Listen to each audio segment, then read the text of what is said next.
अस्सलाम वालेकुम। मैं हूं आपका host doctor Faheem Ramzan series के साथ। आज हमारा टॉपिक है रोज़ा और जिगर। अच्छा, ये टॉपिक बहुत इम्पोर्टेंट है क्योंकि हमारे जिस्म में जो कुछ भी जाता है वो जिगर के थ्रू ही एब्जॉर्ब होके फिर ब्लड में शामिल होता है। सारा काम प्रोसेसिंग जिगर के थ्रू होता है। अगर हम आम तौर पे देखें तो हम दिन में 3 खाने खाते हैं, जिसमें एक ब्रेकफास्ट है, एक लंच है, एक डिनर है।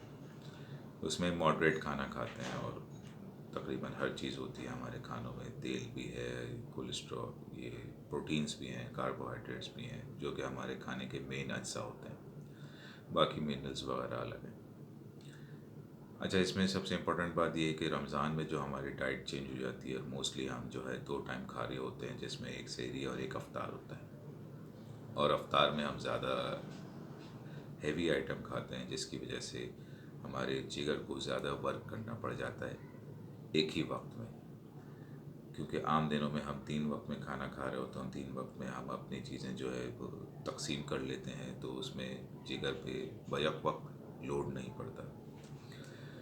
हमारे इफ्तारी जो होती है वो इतनी ज़्यादा हेवी हो जाती है, जिसकी वजह से जिगर को ज़ोर पड़ता है और वो फिर बहुत स्लो काम करता है। और फिर रात में इशा के बाद या तकरीबन 12 बजे तक मिडनाइट हमें भूख नहीं लगती, और फिर सहरी का हम इंतज़ार करने लगते हैं कि हम सहरी में ही खाएंगे।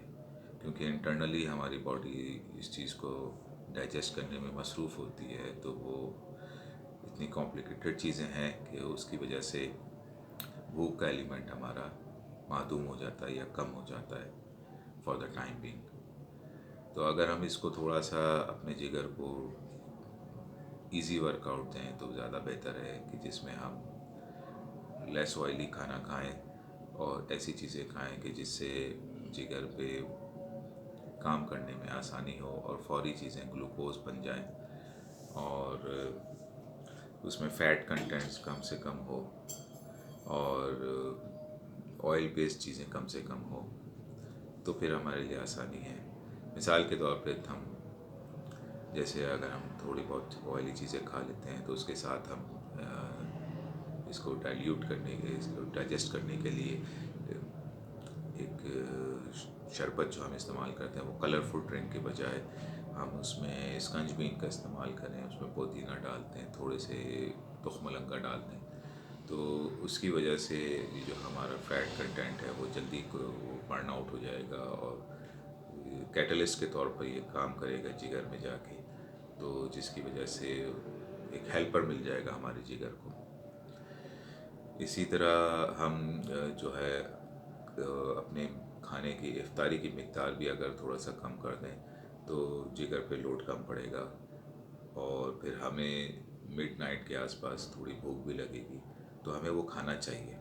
क्योंकि एक दफ़ा हम सहरी में खाते हैं, एक दफ़ा हम अफ्तारी में खाते हैं, तो तकरीबन 12-12 घंटे के वक्फे से, 13 घंटे के वक्फे से हम खाना खा रहे हैं, तो ये कोई मुनासिब बात नहीं है। थोड़ा कम खाएं, थोड़ा हल्का खाएं, और बहुत ज़्यादा वक्फे से ना खाएं। ये इन सारी बातों का निचोड़ है, क्योंकि जिगर बहुत इंपॉर्टेंट चीज़ है।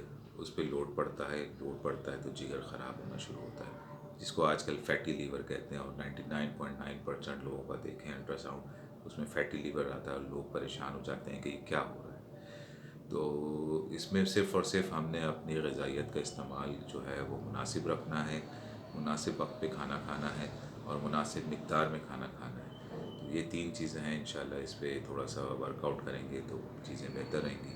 उम्मीद है ये कारआमद वीडियो होगी आपके लिए। अपना ख्याल